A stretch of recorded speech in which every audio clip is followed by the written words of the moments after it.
میری عمر صرف 10 سال تھی جب مجھے روایتوں کے پینٹ چڑھا کر ایک 60 سال کے بڈھے سے میری شادی کرا دی گئی۔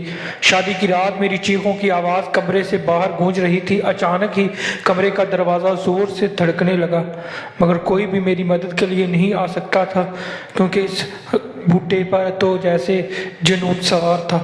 صبح اٹھتے ہی سفید چادر لالو لال ہو چکی تھی اور وہ بڈھا کہیں غائب ہو چکا تھا۔ میرا نام مریم ہے اور میری عمر صرف 10 سال کی تھی جب میں اپنے گڈے اور گڈی کی شادی کر رہی تھی کہ اچانک ایک دن میرے ابا آئے اور کہا کہ یہ جوڑا پہن لے۔ انہوں نے ایک سرخ رنگ کا لباس مجھے تھما دیا اور کہا کہ جلدی سے یہ پہن لو۔ میں خوشی خوشی ابا سے وہ جوڑا لے کر پہن کر آئینے کے سامنے کھڑی ہو گئی۔ مجھے لگا جیسے آج میری گڈی اور گڈے کی شادی ہے، اس لیے یہ جوڑا میرے ابو میرے لیے لائے ہیں۔ مگر ابو نے غصے سے میرے ہاتھ سے گڑیا لے لی اور کہنے لگے چلو اب جلدی سے تیار ہو جاؤ، شام کو بہت سارے مہمان آنے والے ہیں۔ مجھے ابو کے رویے کی سمجھ نہیں آ رہی تھی۔ وہ کمرے سے باہر چلے گئے اور میں سوچنے لگی کہ نہ جانے اتنا پیارا جوڑا ابو میرے لیے کیوں لائے ہیں۔ پہلے تو کبھی ابو عید پر بھی مجھے خوبصورت لباس نہیں لے کر دیتے تھے۔ 6 سال کی عمر میں میری ماں مجھے دنیا میں اکیلا چھوڑ کر چلی گئی تھی۔ وہ تب سے محبت کے لیے ترسی ہوئی تھی اور آج ابو نے یہ جوڑا لے کر اس محبت کی کمی کو پورا کرنے کی کوشش کی تھی۔ میں دل ہی دل میں مسکرا رہی تھی، مگر میں یہ بھول گئی تھی کہ نہ جانے میرے سر پر کون سا وبال آنے والا ہے۔ ابو نے نہ صرف مجھے جوڑا تھمایا تھا بلکہ ڈھیر سارے سونے کی چوڑیاں بھی دی تھیں۔ میں نے وہ بھی خوشی خوشی پہن لی کہ اتنے میں میری خالہ آ گئی، جنہوں نے میری ماں کے بعد مجھے بہت زیادہ پیار سے پالا تھا۔ کہنے لگی کہ آج تو تم بڑی پیاری لگ رہی ہو، خیر تو ہے، اور یہ اتنا خوبصورت جوڑا تجھے کس نے لا کر دیا ہے؟ تب میں نے یہ خالہ سے کہا کہ یہ میرے ابا لائے ہیں اور انہوں نے کہا ہے کہ ہمارے گھر میں بہت سارے مہمان آ رہے ہیں، اس لیے مجھے اچھے سے تیار ہونا ہے۔ مجھے یوں لگ رہا تھا جیسے آج گڑیا کی جگہ میری شادی ہونے والی ہے، اور نہ جانے میرا گڈا کہاں تھا۔ میرے نزدیک شادی کا مطلب صرف نئے کپڑے پہننا، تیار ہونا تھا۔ مجھے کیا پتا تھا کہ بعد میں سے سب کچھ ہوتا ہے جو میرے وہم و گمان میں بھی نہیں تھا، کیونکہ میری تو سوچ ہی اس وقت اتنی پختہ نہیں تھی۔ نہ جانے خالہ مجھے کیوں دیکھ کر اداس ہو گئی تھی اور کہنے لگی کہ شاید تیری قسمت بھی بہت خراب ہے میری بیٹی، تو صبر سے کام لینا اور حوصلہ رکھنا، کیونکہ یہ جہلانہ رسم و رواج عورتوں کو بھیٹ چڑھانے کے لیے ہی ہوتی ہیں۔ میں خالہ کی بات سن کر حیران ہوئی، کیونکہ مجھے ان کی باتوں کا مطلب سمجھ میں نہیں آ رہا تھا، مگر خالہ نم آنکھوں کے ساتھ وہاں سے چلی گئی۔ میں نے خالہ کی پریشانی کو زیادہ سیریس نہیں لیا اور اپنی آنکھوں میں کاجل ڈالنے لگی۔ کاجل ڈال کر تو میں اور بھی زیادہ حسین لگ رہی تھی، اور میں دل ہی دل میں خوش ہو رہی تھی کہ آج تو بڑا مزہ آئے گا، کیونکہ گڈیا کی جگہ میری اپنی بارات آنے والی ہے۔ شام ہوتے ہی میری بارات گھر پہنچ چکی تھی، لیکن بارات صرف چند لوگ ہی شامل تھے۔ ابا مجھ سے کہنے لگے جیسے جیسے مولوی تجھ سے کہنے کو کہے ویسے ویسے کرتی جانا اور بالکل بھی انکار مت کرنا، ورنہ میں بہت برا پیش آؤں گا۔ میں اپنے ابا کے رویے سے سہم گئی تھی، کیونکہ جس سے میں اپنا دلہا سمجھ رہی تھی وہ تو بڑا ہی ہٹا اور موٹا سا آدمی تھا، جس نے اپنے گلے میں اتنا لمبا چوڑا سا ہار پہن رکھا تھا اور بہت ہی بھدا تھا۔ مجھے تو وہ بالکل بھی اچھا نہیں لگ رہا تھا۔ گڈے تو بہت ہی خوبصورت ہوتے ہیں، مگر اس میں تو خوبصورتی نام کی کوئی چیز چھو کر بھی نہیں گزری تھی۔ مولوی نے کافی اعتراض کیا کہ میں اتنی چھوٹی بچی کا نکاح اتنے بڑے مرد کے ساتھ نہیں پڑھا سکتا، مگر ابو نے کہا کہ جیسا میں کرنے کا کہہ رہا ہوں بالکل ویسا ہی کرو۔ یہ کہہ کر ابو نے اس کی ہاتھ میں کچھ پیسے تھما دیے، جو کہ مولوی نے چپ چاپ اپنی جیب میں ڈال لیے۔ میں یہ ساری کارروائی دیکھ کر حیران ہو گئی تھی، کیونکہ مجھے ابھی تک کچھ سمجھ میں نہیں آ رہا تھا کہ میرے ساتھ آگے کیا ہونے والا ہے۔ جیسے ہی نکاح ہوا مجھے بہت زیادہ بھوک لگ رہی تھی، کیونکہ جب ہم شادی کرتے تھے تو اس کے بعد سب کو کھانا کھلاتے تھے۔ میں انتظار کرنے لگی کہ کب کھانا آئے گا اور کب میں کھاؤں گی۔ پھر خالہ میرے لیے کھانا لے کر آئی اور میں نے بڑے مزے کے ساتھ کھانا کھایا، کیونکہ کھانا بہت ہی اچھا بنا ہوا تھا۔ کھانا کھانے کے بعد خالہ نے مجھے اس بھدے آدمی کے ساتھ بٹھا دیا۔ اب میں اکتانے لگی تھی، کیونکہ گڈے گڈی کی شادی کرنے کے بعد تو ہم ان کا میک اپ اتار کر واپس ان کو رکھ دیتے تھے۔ نہ جانے مجھے یہ سب کچھ کب تک پہننا تھا، اور ابو نے بھی کتنی زیادتی کی تھی۔ میرے ساتھ۔ میرا گڈا تو میری ہی عمر کا ہونا چاہیے تھا نا، جانے ابو کس بندے کو پکڑ کر لائے تھے اور میرا گڈا بنا دیا ہے۔ مجھے ذرا سی تشویش لاحق ہوئی۔ میں نے ساتھ بیٹھے آدمی سے کہا کہ انکل جی، میرا گڈا تو نہیں دیکھا آپ نے؟ میری شادی ہو گئی ہے لیکن میرا گڈا نظر نہیں آ رہا۔ اس پر وہ آدمی نہ جانے کیوں اتنے غصے میں میری طرف دیکھنے لگا کہ میں ایک دم سے سہم کر واپس خاموش ہو گئی۔ کچھ ہی دیر بعد میری رخصتی کا وقت آ گیا تھا۔ تب مجھے پتا چلا کہ مجھے ہمیشہ کے لیے اپنے ابو کے گھر کو چھوڑ کر جانا پڑے گا، اور میں زاروں قطار روئے جا رہی تھی۔ کہہ رہی تھی کہ ابو مجھے کہیں نہیں جانا، پلیز مجھے مت بھیجیے، مگر ابو پر میرے آنسوؤں کا کوئی اثر نہیں ہو رہا تھا۔ وہ مجھے کہہ رہے تھے کہ یہ تمہارا بہت زیادہ خیال رکھے گا، تو اس سے بہت محبت کرے گا، کیونکہ شادی اور رخصتی کے بعد بیٹیاں پرائی ہو جاتی ہیں، وہ کبھی اپنے گھر کی دہلیز پر نہیں آ سکتی۔ ابو کی بات سن کر تو میں سکتے میں آ گئی تھی۔ میں جیسے ایک کھیل سمجھ رہی تھی، نہ جانے یہ کون سا کھلواڑ میرے ساتھ کھیلا جا رہا تھا۔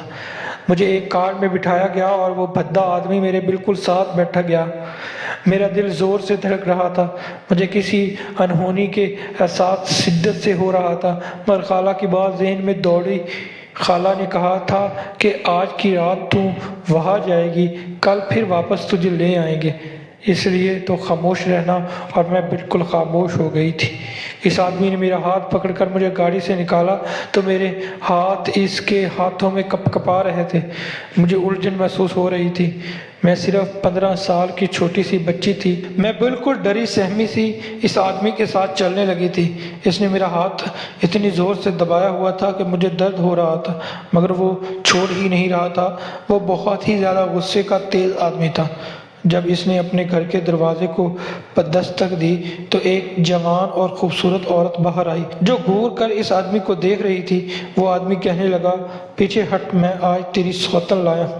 اچانک اس عورت کا رنگ اڑ گیا، لیکن پھر بھی وہ عورت اس آدمی سے کہنے لگی، شادی کرنے سے پہلے اس کی عمر کا تو خیال کر لینا تھا، کتنی چھوٹی سی بچی ہے۔ تب وہ کہنے لگا، منحوس عورت، آج کل کچھ زیادہ ہی زبان چلنے لگی ہے تیری، اپنی بکواس بند کر اور مجھے اور میری بیوی کو اندر جانے دے۔ اس آدمی کے اتنے کہتے ہی سامنے کے کمرے سے سفید سوٹ پہنے ہوئے ایک عورت باہر آئی اور اس آدمی پر چلانے لگی اور کہنے لگی، تو کتنا بغیرت ہے، تیری تو مت ماری گئی ہے، اتنی چھوٹی سی لڑکی سے شادی کرنے میں تجھے ذرا شرم نہ آئی؟ تب وہ کہنے لگا کہ میں نے کوئی گناہ نہیں کیا اماں، یہ میری بیوی ہے اور مجھ پر بالکل حلال ہے۔ تمہاری اس بہو نے تو مجھے پچھلے 10 سالوں سے بچہ پیدا کر کے نہیں دیا۔ جس پر وہ بوڑھی عورت اس پر چلانے لگی اور کہا کہ تو بچہ پیدا کرنے کے چکر میں ایک بچی گود میں اٹھا کر لے آئے گیا، تجھے تو شرم سے ڈوب مرنا چاہیے۔ اگر اس آدمی کو کوئی فرق نہیں پڑ رہا تھا، اس آدمی نے اپنی ماں کو دھکا دیا تو وہ بیچاری گرتے گرتے بچی، کیونکہ اس آدمی کی پہلی بیوی نے اپنی ساس کو فوراً سہارا دے کر گرنے سے بچا لیا تھا۔ وہ دونوں اب زاروں قطار روئے جا رہی تھی اور وہ آدمی میرا ہاتھ پکڑ کر مجھے ایک کمرے میں لے کر آیا اور دروازہ کس کے بند کر دیا۔ میں بہت ہی زیادہ ڈری سہمی کھڑی کہنے لگا، اے لڑکی، جا کر بستر پر بیٹھ جا۔ پھر اپنے آپ ہی بڑبڑانے لگا۔ شادی کا سارا میدہ کرکرا کر کے رکھ دیا۔ ان دونوں عورتوں نے وہ کافی جھنجھلایا ہوا اور اس غصے میں لگ رہا تھا۔ مجھے سمجھ نہیں آ رہا تھا کہ وہ اتنا غصیلا کیوں ہے، ہر بات پر ہی غصہ کرتا تھا۔ وہ میری طرف آیا اور سرخ آنکھوں سے بولا کہ خبردار جو میرے آگے ذرا سی بھی زبان درازی کی تو میں جیسا کہوں گا تم نے بالکل ویسا کرنا ہے۔ میں تیرے ذرا بھی نخرے برداشت نہیں کروں گا۔ جو کچھ بھی میں تیرے ساتھ کروں گا، رونے یا چلانے کی کوشش بھی مت کرنا، میں تیرا گلا گھونٹ کر یہی دفنا دوں گا۔ ان عورتوں نے میرا دماغ خراب کیا ہے، ان کا غصہ میں تجھ پر نکالوں گا۔ مجھے تو اس پاگل آدمی کی باتیں بالکل بھی سمجھ نہیں آ رہی تھی، اس لیے میں ڈری سہمی سر ہلانے لگی۔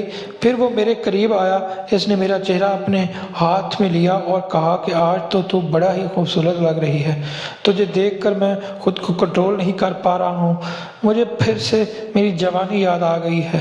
اس نے میرے چہرے پر انگلیاں پھیرنا شروع کر دیں۔ تب میں ایک دم سے اندر تک کانپ گئی، مجھے کچھ بہت ہی زیادہ غلط ہونے کا احساس پوری شدت سے ہونے لگا۔ اس نے اپنی مونچھوں کو تاؤ دیا اور میرا دوپٹہ اتار کر سائڈ پر رکھ دیا اور میرا جوڑا کھولنے لگا۔ میرے اندر سے خطرے کی گھنٹیاں بجنے لگیں۔ بے شک میں اس عمر میں ان باتوں سے ناواقف تھی، مگر اللہ نے انسان کو جیسی فطرت سے پیدا کیا ہے دور سے ہی سنائی دینے لگتی ہیں۔ مجھے بھی آج اپنی موت کی صدا سنائی دے رہی تھی اور میرا جسم تھر تھر کانپ رہا تھا۔ میری اس گھبراہٹ پر وہ مزید شیر ہو گیا اور کہنے لگا کہ میں بالکل پاگل ہو چکا ہوں تمہیں دیکھ کر۔ اور اس کے بعد جو حرکت اس نے میرے ساتھ کی، میں زور زور سے چلانے لگی۔ اس نے میرے گلے پر اپنے دونوں ہاتھ رکھ دیے اور کہا کہ میں نے تجھے منع کیا تھا نا کہ جو کچھ بھی میں تیرے ساتھ کروں تم نے بولنا نہیں ہے۔ خبردار جو چیخنے چلانے کی کوشش بھی کی، تیرے باپ نے تجھے میرے ہاتھوں بیچ دیا ہے اور یہاں پر تیرا کوئی اپنا نہیں ہے جو تجھے بچانے آئے گا۔ میری بات سمجھی تم؟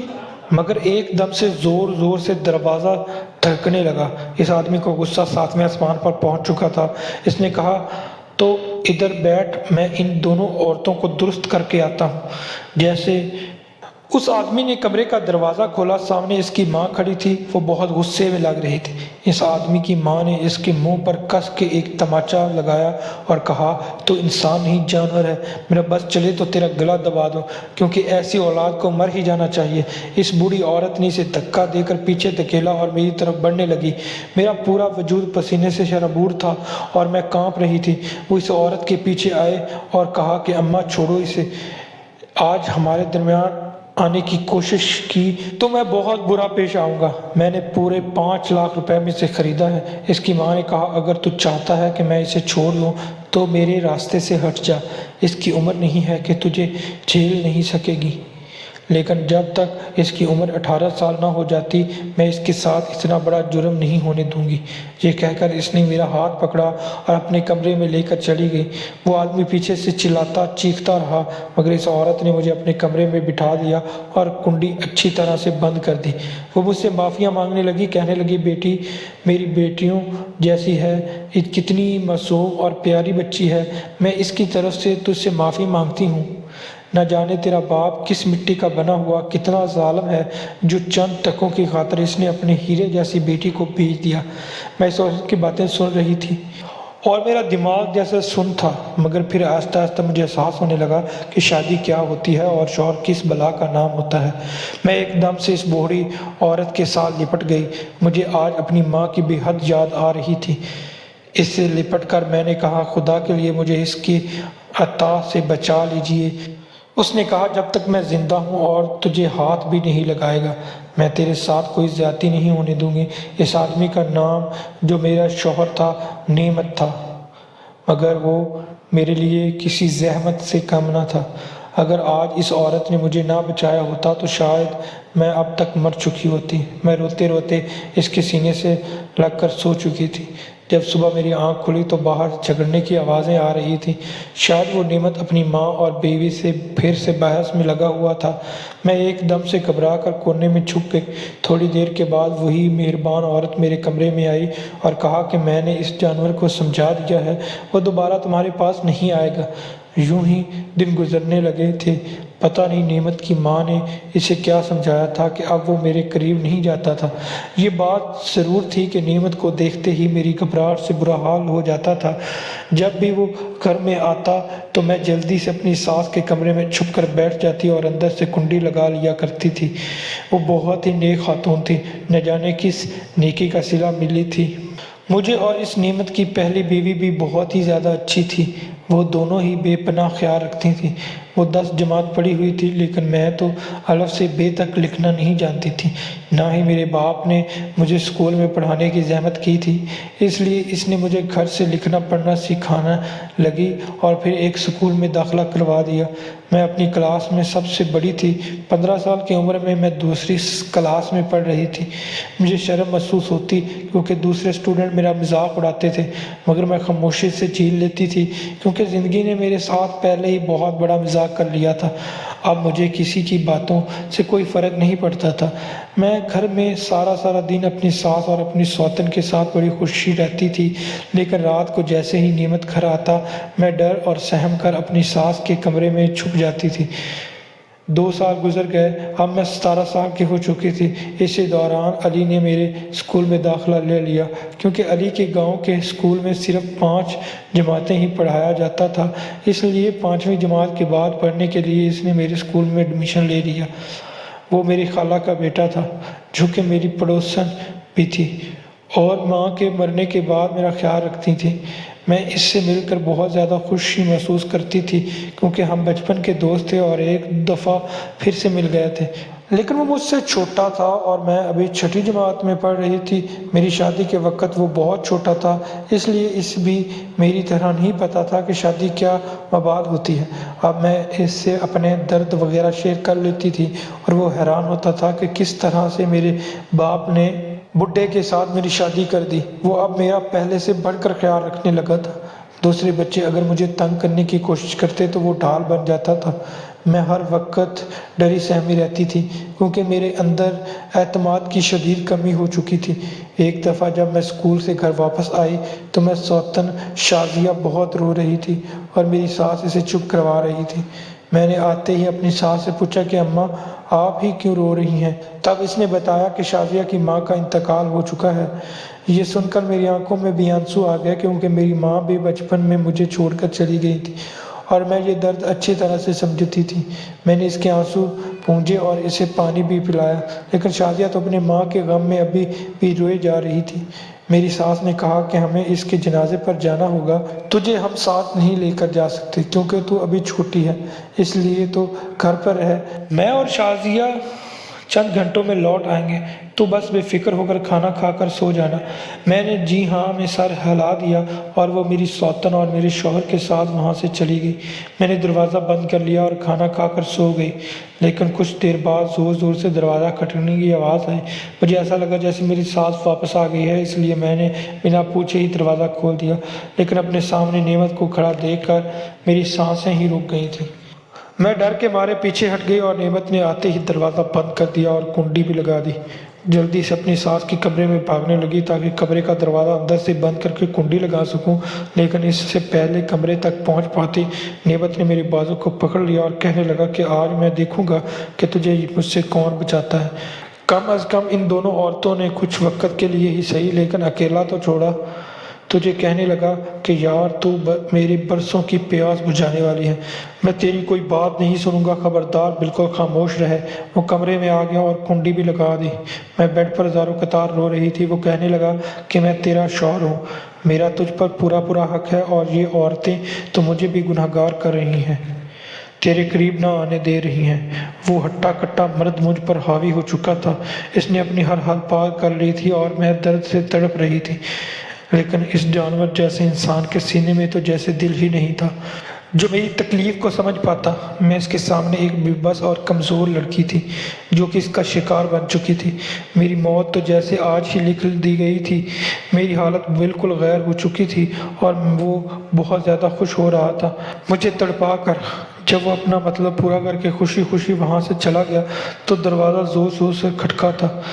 میں نڈھال قدموں سے بھاگتی دروازے تک گئی تو میری ساس سامنے کھڑی تھی۔ میں جلدی سے اس کے سینے سے لگ گئی۔ اس نے میری حالت دیکھی تو بالکل سکتے میں آ گئی، اس کا رنگ نچڑ گیا تھا۔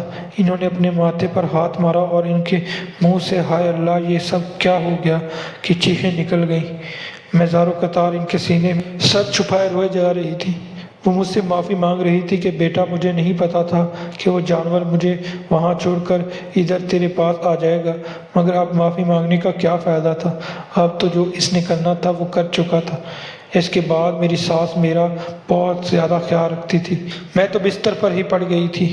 میری سوتن اور میری ساس میرے اوپر کسی مہربان سائے کی طرح رہتی تھی اور میرا ہر وقت خیال رکھتی تھی۔ جب میری طبیعت کچھ بحال ہوئی تو میں نے دوبارہ اسکول جوائن کر لیا۔ علی نے میری حالت دیکھی تو وہ بھی پوچھنے کی کوشش کرتا تھا، لیکن میں کوئی جواب نہیں دیتی تھی۔